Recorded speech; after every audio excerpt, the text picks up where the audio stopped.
Thanks, Dr. Dustin. Good afternoon. I'm happy to be here today to represent the selection committee and to have the honor of presenting this year's award. The Bruce R. James Award commemorates 44 years of distinguished public service of Bruce James, Chair Emeritus of the IIT Board of Trustees. The award recognizes a student for exemplary public service in community service, and its purpose is to encourage other students to engage in public service. There are so many RIT students who are doing great things for the RIT community. Each year, it seems as though the nominations get stronger and stronger, and every year, the selection committee has the difficult task of choosing a recipient from so many outstanding candidates. I'd like to commend my fellow committee members, and especially the leadership of Dr. Mary Beth Cooper, congratulations, for their thoughtful selections of this year's recipient. It's an honor and pleasure to present the 2001 Bruce R. James 64 Distinguished Public Service Award to the very deserving Julianna Johnson.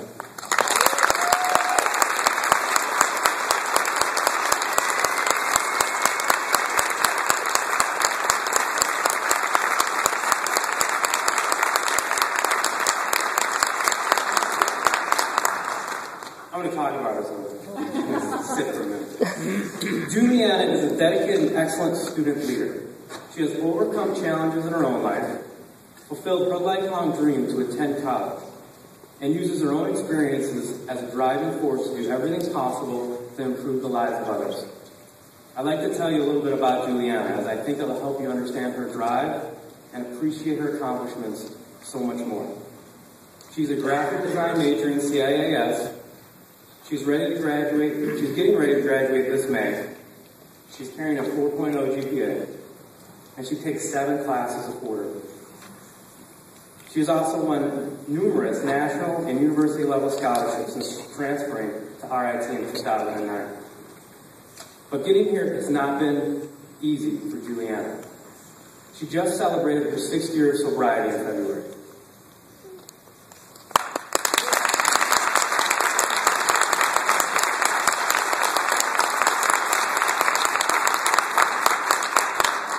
Before getting sober, her life had spiraled out of control.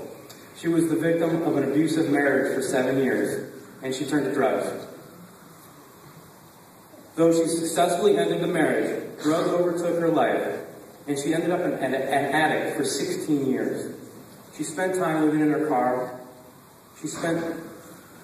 Then she began living on the streets of Los Angeles. She spent a short time in jail. She was homeless, alone, and addicted to crystal meth. She finally got sober in 2005, but a year later was diagnosed with hepatitis C. After a year of chemotherapy-like treatment, she was deemed cured in 2007. She knew then that she had been given a second chance at life. Her lifelong dream had always been to go to college for graphic design. So she immediately enrolled and hasn't looked back. Julianna is open and candid about her past, and she hopes her story inspires others to understand sobriety is the best high. In addition to her academic achievements, here are some of the activities that keep Julianna busy. Last year, she and her friends started an organization called Keep Rochester, a community outreach program that helps bridge the gap between those in need and available services and resources within the Rochester area. Julianna and her friend have created resource materials, including weekly calendars and soup kitchen schedules, a list of current rehab centers with locations and phone numbers, and they personally hit the streets of Rochester on a regular basis to talk to the homeless, prostitutes, and drug addicts, and distribute these materials. She also collaborates with Sample Soaps, a local organization that collects and delivers toiletries to local shelters.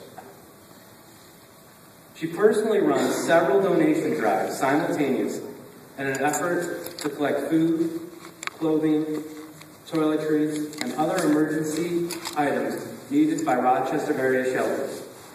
She visits numerous shelters every Friday to deliver these items, which help meet the urgent needs of sheltered residents.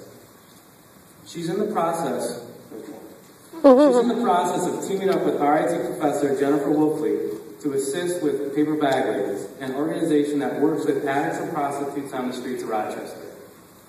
and she regularly volunteers her time to speak not only to RIT students who are facing drug problems, but also with recovering addicts in local rehabilitation centers.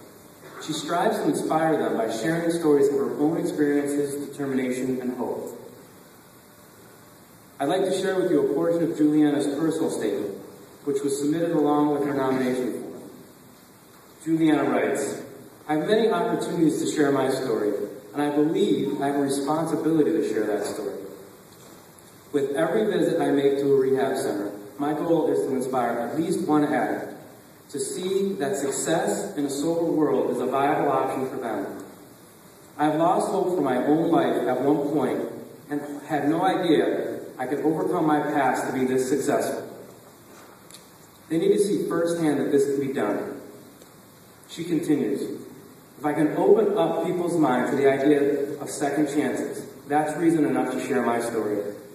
If other addicts can experience the joy that I have right now, it's like no other high I've had in my life. I have self-pride. I have never had that before." Julianna goes on to say, "While at RIT, I have devoted every minute of my time to being the best student, designer, and person that I can be. I feel a responsibility to pay forward my own miracles and to help others whenever I can. I have access to many people here at RIT, and I want to use that access to raise awareness on campus and inspire fellow students to get involved in the community."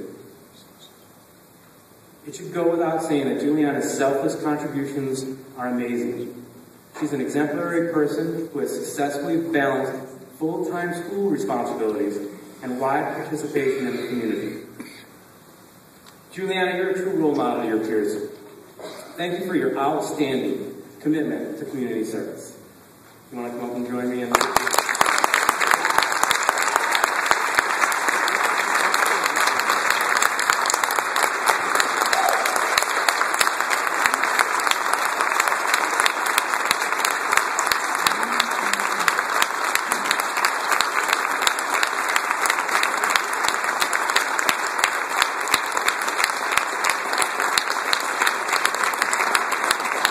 Ha ha ha.